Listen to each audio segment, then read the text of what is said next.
नमस्कार। मैं लीला जेदिया आप सभी का हार्दिक स्वागत करती हूँ। आज हम अलंकार के बारे में चर्चा करेंगे।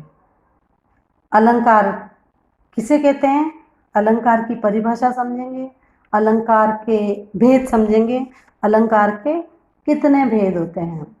तो अलंकार का शाब्दिक अर्थ है आभूषण, गहने या जेवर।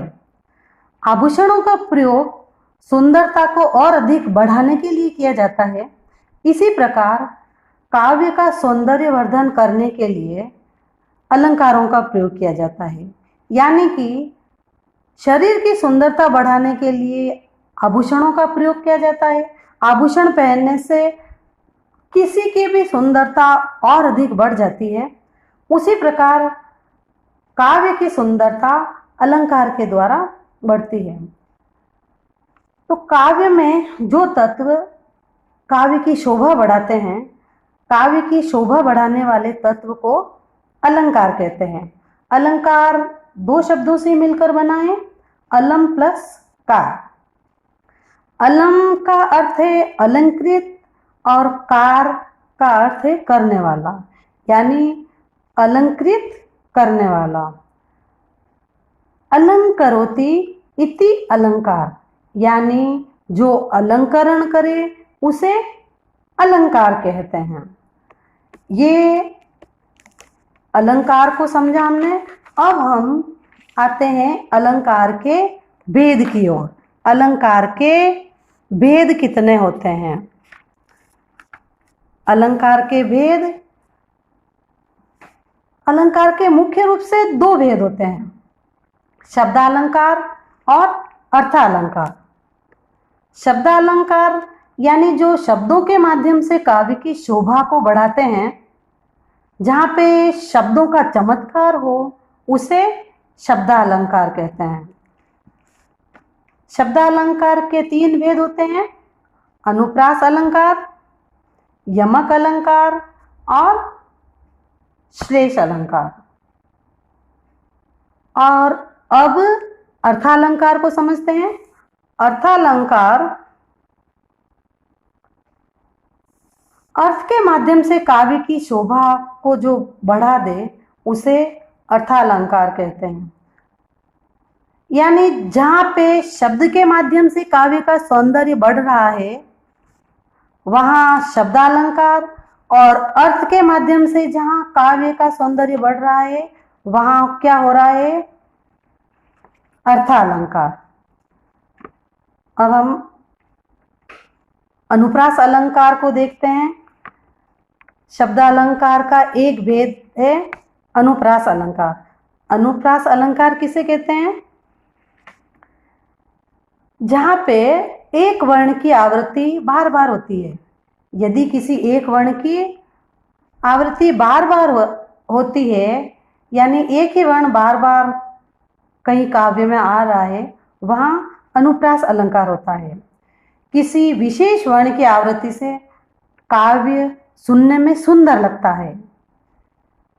जैसे उदाहरण देखिए, चारु चंद्र की चंचल किरणें खेल रही हैं जल थल में। यहाँ पे चर वर्ण की बार बार आवृत्ति हुई है, जिससे काव्य की सुंदरता बढ़ जाती है। एक और उदाहरण प्रस्तुत करती हूँ।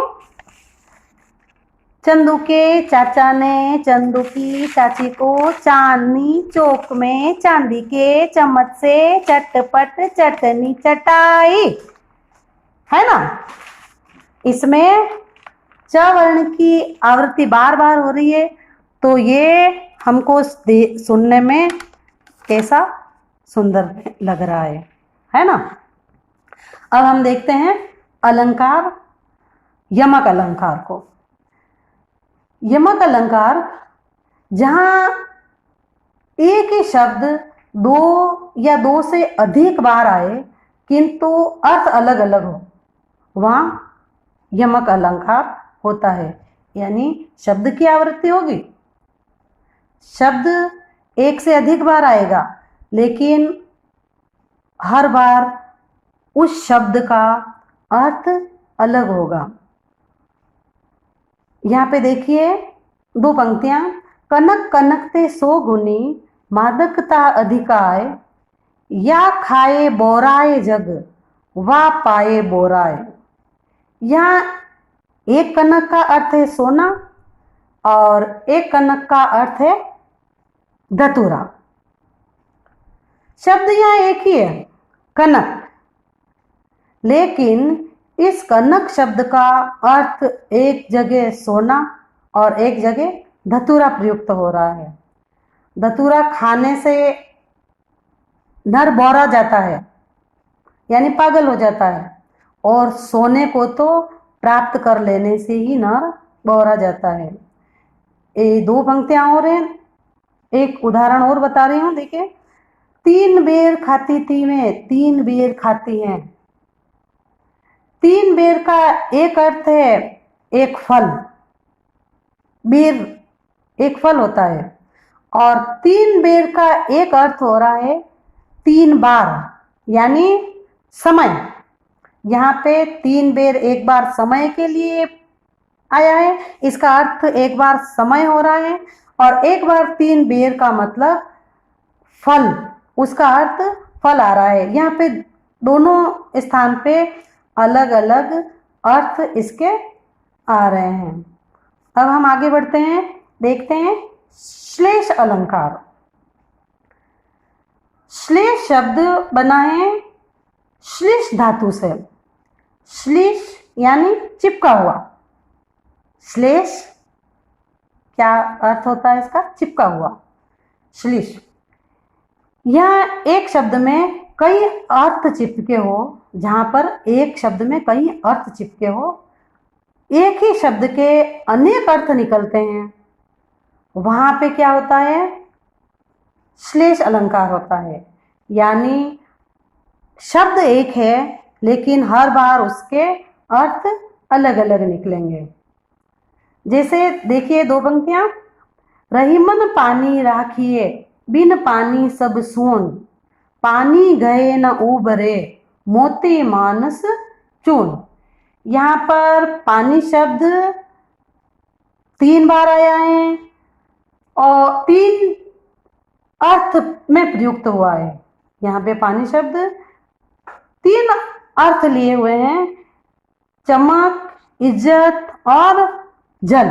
इन तीनों अर्थ में यहाँ पे पानी शब्द के अर्थ निकल रहे हैं। अब हम देखते हैं उपमा अलंकार। उपमा अलंकार जहां पर उपमेय को उपमान के समान बताया जाता है, वहां उपमा अलंकार होता है। यानी उपमेय को उपमान के समान बताया जाता है, तुलना होती है।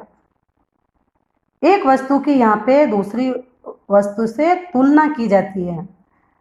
इसमें उपमा के 4 अंग हैं। इन 4 अंगों के माध्यम से हम उपमा अलंकार को समझ सकते हैं। 4 अंग कौन कौन से इनके? एक है उपमेय, दूसरा उपमान, तीसरा समतावाचक शब्द और चौथा साधारण गुणधर्म। अब इसको हम एक एक देखते हैं इसके अंग। उपमेय, जिस व्यक्ति या वस्तु की तुलना की जाए उसे उपमेय कहते हैं। इसका एक उदाहरण देखिए। मुख कमल सा खिल गया। यहां किसकी तुलना कर रहे हैं? मुख की तुलना कर रहे हैं। मुख की तुलना कर रहे हैं तो मुख क्या है? उपमान, उपमेय, उपमान नहीं, उपमेय। तो जिसकी तुलना की जाती है वह उपमेय, यहाँ मुख उपमेय है। इसका दूसरा अंग है उपमान, जिसके साथ तुलना की जाती है वह उपमान कहलाता है।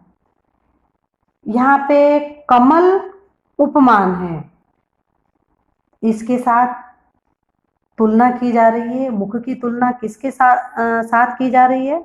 कमल के साथ। इसलिए यहाँ पे क्या है? कमल उपमान है। वाचक शब्द, उपमेय और उपमान की तुलना जिस शब्द के द्वारा की जाती है वो वाचक शब्द कहलाते हैं। यहाँ पर सा वाचक शब्द है।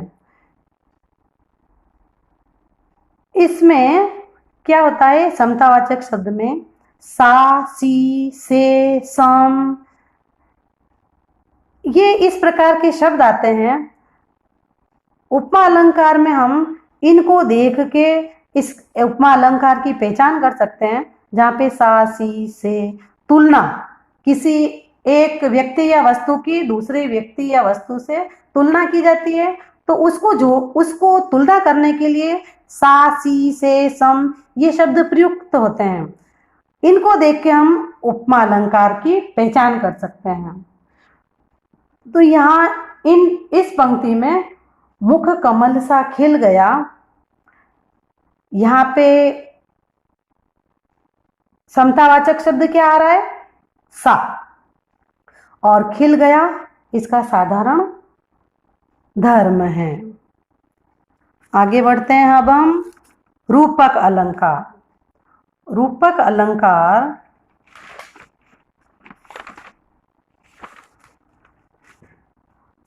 रूपक अलंकार की परिभाषा देखते हैं हम। रूपक अलंकार किसे कहते हैं? जहां पर उपमेय और उपमान में कोई भेद नहीं हो, वहां रूपक अलंकार होता है ना। उपमेय और उपमान इन दोनों में कोई अंतर नजर नहीं आए, वहां रूपक अलंकार होता है। रूपक अलंकार में वाचक शब्द प्राय नहीं होते हैं। वाचक शब्द अभी कौन से वाचक शब्द? सा, से, सी, सम ये वाचक शब्द हैं, इनका प्रयोग नहीं होता है। तो जहां पर उपमेय और उपमान में कोई अंतर ना दिखाई दे, अर्थात उपमेय ही उपमान का रूप धारण कर ले, वहां पर रूपक अलंकार होता है। उदाहरण देखिए इसका एक, चरण कमल वंदो हरिराई। ऊपर ये इस पद में चरण कमल में कोई अंतर नहीं है, अर्थात चरण ही कमल है। इसमें कोई सा, से, सम ये शब्द नहीं, ये वाचक शब्द का प्रयोग नहीं हुआ है।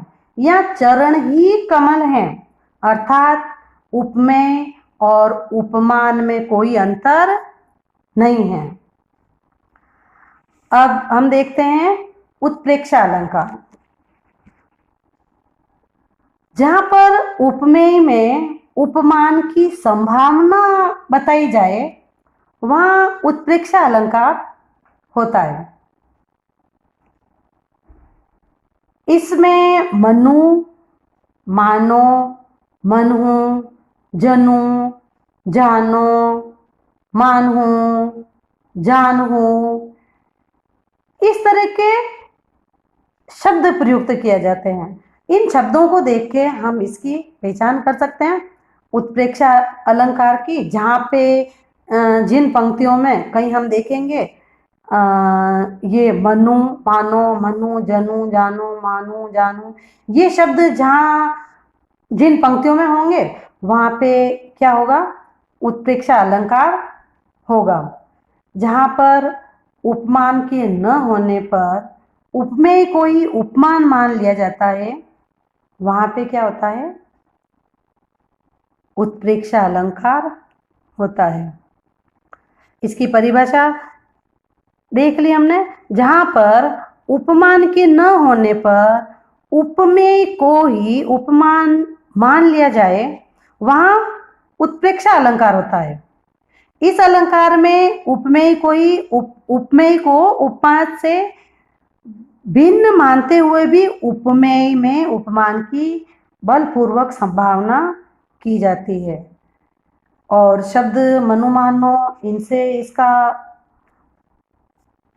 मालूम पड़ जाता है कि ये उत्प्रेक्षा अलंकार, इसका देखो एक उदाहरण, सिर फट गया उसका वहां मानो अरुण रंग का घड़ा।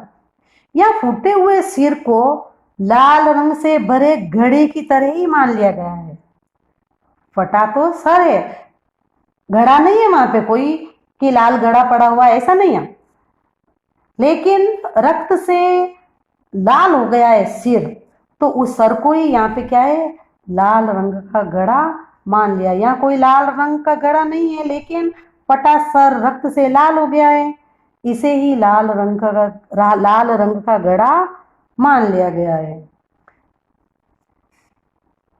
इस प्रकार से आज हमने अलंकार के बारे में समझा। पूरी कोशिश की कि आप लोगों को समझ में आ जाए। थोड़ा साधारण तरीके से समझाने की कोशिश की है। मैं समझती हूँ आपको अलंकार का थोड़ा ज्ञान इससे होगा।